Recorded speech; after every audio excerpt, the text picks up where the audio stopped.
બનાસકાંઠામાં ડીસાના કુંપજ ગામે કોંગ્રેસની જાહેર સભા યોજાઈ। રાજસ્થાનના પૂર્વ મુખ્યમંત્રી અશોક ગેહલોતની અધ્યક્ષતામાં આ સભા યોજાઈ।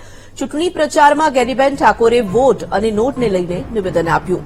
ગુજરાતમાં પહેલી સીટ છે જ્યાં વોટ અને નોટ આપે છે।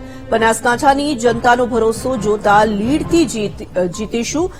માલગઢમાં કોઝવેની માંગણી છે પૂર્ણ કરવાની હું ખાતરી આપું છું। આ તમામ નિવેદન ગેનીબેને આપ્યા અને સાથે જ કહ્યું કે સાંચોર અને બનાસકાંઠાની સીટ કોંગ્રેસ જીતે તે માટે મહેનત કરવાની છે।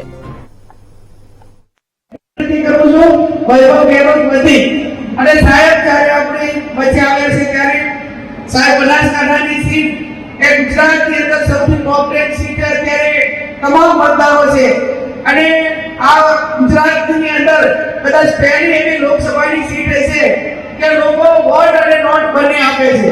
એક મહિનાથી તમામ કેમ્પેન એ પબ્લિકને આગેવાનો પોતે જાતે ખર્ચો ઉપાડે છે। ત્યારે 20 લાખ જેટલા મતદારો છે 7 વિધાનસભા છે।